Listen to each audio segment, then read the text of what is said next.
विश्व को शांति, करुणा और अहिंसा का संदेश देकर बुद्ध करने वाले भगवान बुद्ध के उपदेश भारत ही नहीं अपितु विश्व मानवता के लिए सदा ही महत्वपूर्ण रहे हैं। जहां बुद्धत्व की अनुभूति हुई, धर्म चक्र प्रवर्तन हुआ और महापरिनिर्वाण की दिव्य यात्रा पूर्ण हुई, वही भारत धरा वर्तमान में भारतीय बौद्ध ज्ञान की विरासत का संरक्षण कर रही है, जो विकास, सांस्कृतिक कूटनीति और आध्यात्मिक प्रबोध के साथ नए वैश्विक आयाम दे रहा है।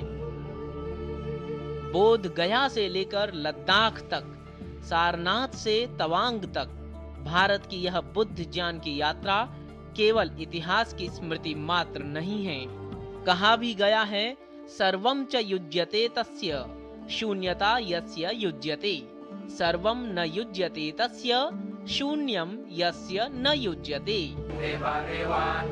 प्रबुद्ध बुद्ध के उपदेशों से बुद्ध होकर आचार्य नागार्जुन ने शून्यता सिद्धांत का प्रतिपादन किया। भगवान बुद्ध के गूढ़ पारमितायान को नागार्जुन सदृश अनेक आचार्यों ने सरल विधि से समझने योग्य बनाया।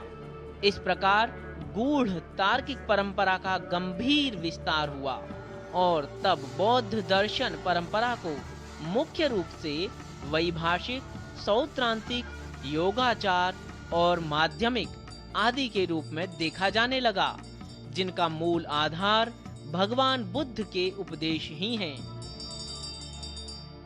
बुद्ध के समस्त उपदेशों का लक्ष्य तत्व दर्शन अर्थात यथार्थता का बोध ही रहा।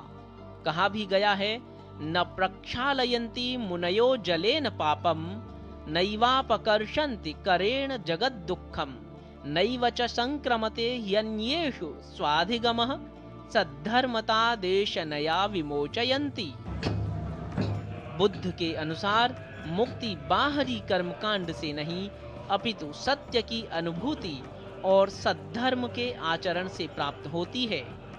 वर्तमान में भारत की दृष्टि बौद्ध विरासत पर भी केंद्रित है।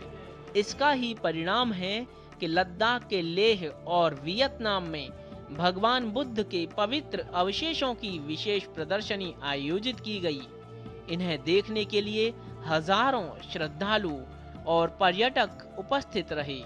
इसी प्रकार नई दिल्ली में ग्लोबल बौद्ध समिट का आयोजन हुआ, जिनसे यह स्पष्ट है कि भारत आज वैश्विक बौद्ध जगत के केंद्र के रूप में उभर रहा है।